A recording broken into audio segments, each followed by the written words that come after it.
Alright guys, welcome to part 2 of our video. What we just left off on was talking about how the focus of this lesson is going to be taking exponential functions and developing the inverse to exponential functions, and those are called logarithms. The formal name to the inverse of an exponential function is called a logarithm. You guys have probably seen that word floating around before, and now we're going to finally understand what it means. A lot of people find logarithms scary or difficult, but really if you just kind of keep a focus on the definition of a logarithm, it's not so bad. All a logarithm is the inverse to an exponential function. And let's say you have an exponential function, y equals a to the x. Here it is. Then we have a new notation that we're going to use. We're kind of translating into a new language, and that language is the language of logarithms. Y equals a to the x. We can rewrite that in logarithmic form as log base a of y equals x.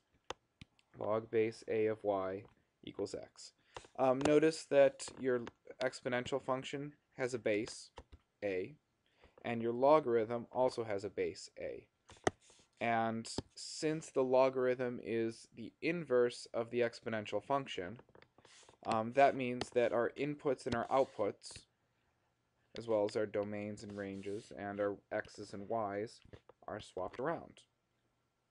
Now the main thing I want you guys to take away from this particular small part of the notes, we're going to talk about the ins and outs of logarithms very soon, and we'll really understand how they work, and even we'll learn some of their properties today. But from this particular part of the notes, what I want you to take away is how to read the language of logarithms. And the way to read the language of logarithms, it's log base a of y equals x. Or here's another one, log base 2 of 8 equals 3. You guys should be able to read logarithms to yourselves by the time we're done with this lesson. You could practice one right now. Let me write this down for you. Why don't you try reading it to yourself? You can read it in your head, you could read it aloud, whatever you feel more comfortable doing. But your answer should match up with mine. It should have gone log base 4 of 16 equals 2. Don't say log 4 of 16 equals 2. It's log base 4 of 16 equals 2. And the other bit with the language of logarithms is really what a logarithm is doing, since it's the inverse to an exponential function. Well, an exponential function takes as its input an exponent, and it returns some number, right? A to the exponent x gives you an output of y. Well, a logarithm is going to have to turn that on its head. It's going to have to kind of swap things around. So now it's going to be the logarithm takes as its input a number and outputs an exponent. So really what a logarithm is doing is asking a question. It's saying, what exponent goes on A to make Y? So for example, if you ever see like the log base 2 of 8, that's asking you, that logarithm is asking you, what exponent goes on 2 to make 8? And the answer to that is the exponent of 3. Notice how the output of your logarithmic function is an exponent. So that's the language of logarithms. It's read log base 2 of 8 equals 3, and the logarithm's really a question, and the question is what exponent goes on 2 to make 8? And the answer to that question is your output, 3. Okay, why don't we take what we just discussed and try problem number 4, because I think that discussion is really going to help with this one. Convert the following exponential expressions to logarithmic form, or vice versa, as appropriate. So all I'm really doing is translating back and forth between the language of exponential functions to the language of logarithmic functions, or vice versa. So for part A, I have an exponential function, and I'm going to translate over to my new language of logarithms. Notice that the base of my exponential expression is 2. I have 2 to the third power equals 8. So if I try to translate that to the language of logarithms, it would be log base 2. They both have bases, but now the inputs and the outputs are switched. Log base 2 of 8 is equal to 3. Notice that my output from the logarithmic function is an exponent. Now I can go in reverse. Also, I can start with a logarithm and go to an exponential expression. This is the same one, just kind of rewritten. Log base 2 of 8 equals 3. Well, my base for my exponential expression has to be 2.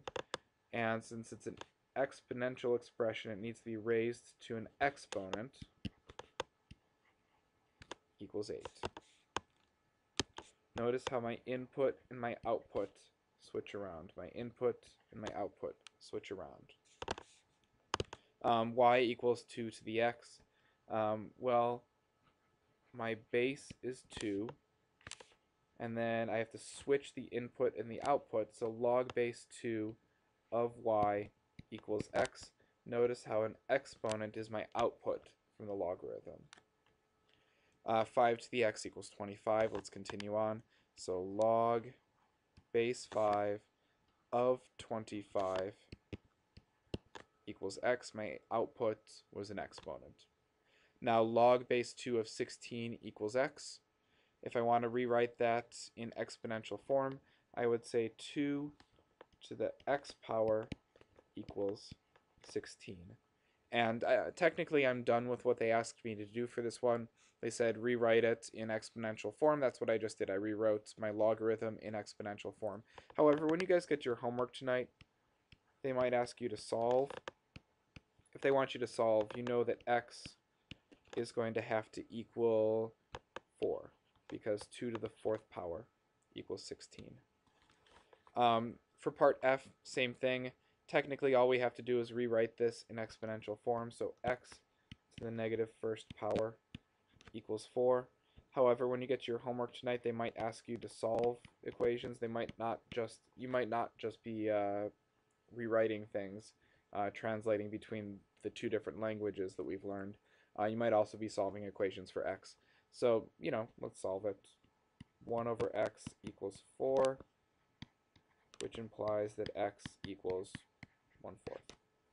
So if you are ever asked to solve, that's what you're doing. Okay, let's move on to the next page.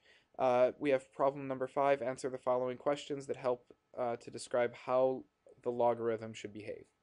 So here's a property of exponents. A to the 0 power equals, and if we were in class, I would call on someone to answer, but you guys know what a to the 0 is. It's 1.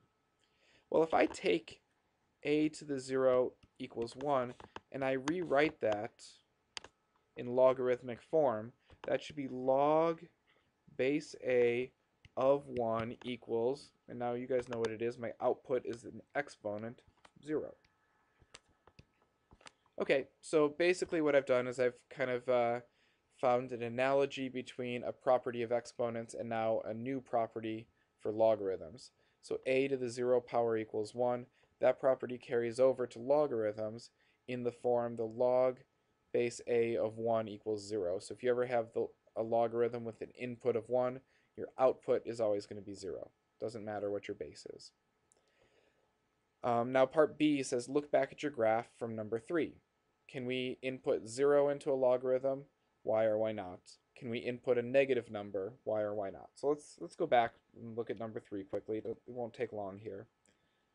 But we were just asked, oh, there we go. We were just asked, are we allowed to input 0 or negative numbers into the logarithm? Well, look right here.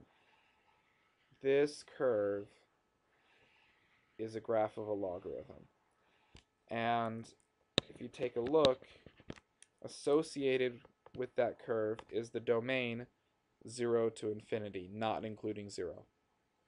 And if you look at your graph, you've got x equals 0 as a vertical asymptote. So you can certainly not input 0 into a logarithm, and you definitely cannot input a negative number into a logarithm. It's out of our domain.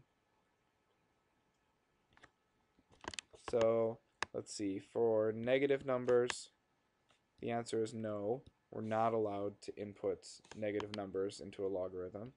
For 0, the answer is also no. We are not allowed to input 0 into a logarithm. And it says why or why not. The reason is that the domain of a logarithm is 0 to infinity, and so not including the number 0. Okay, so there's our answer for B. We do have another little property here that they want us to fill in. The log base A of A equals something. Why don't we do that same trick that we just did? Let's see. Log base A of A, we can think of that as a question. What exponent would have to go on A to make A? Right? Log base A of A. That's asking you what exponent goes on A to make A. Well, of course, the answer to that is 1. So A to the first power equals A. That's another property of logarithms that's based on a property of exponents. Okay, moving on. What is the domain and range of the function f of x equals a to the x? Well, we've already established that. We know the domain for the function a to the x is negative infinity to infinity. We can input any number into that function. Also, for the range, it goes from 0 to infinity. The only sorts of outputs we get to a to the x are positive numbers. And so if we're switching over to the logarithm, all we have to do is swap around our inputs and our outputs, and that's going to take care of it.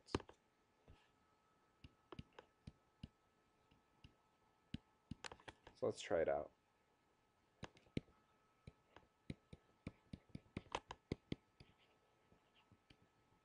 Okay, so we're talking about the inverse here. To get the domain of our inverse, we just take the range of the original function, so 0 to infinity. It's what we were just talking about in the previous one when we were talking about inputting negative numbers or 0. And our domain, it's negative infinity to infinity for the original function. And so therefore, for the range of our new function, negative infinity to infinity. The big idea here is to get from a function to its inverse. You're swapping the domain and range. You're swapping the inputs and outputs. You're swapping the x's and the y's. So that's why you have to do that little flip-flop. Another thing that we're going to have to remember is that if two functions are inverses of each other, then if you think of those as function machines, when you plug them into each other, they undo the work of each other.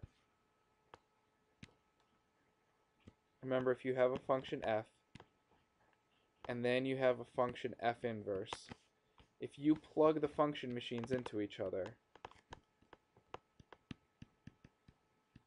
it undoes the work that the other one did. So if you input f into x, or sorry, if you input x into f, which is happening right here, and then you input that output into the inverse, you get your original input back again. The inverse function undoes the work of the original function. And the reason that that's useful is in this current problem we have log base a of a to the x, and we're asked to find out what that equals. Well, the idea is the logarithm base a and the exponential function base a are inverses of each other, so they undo the work of each other.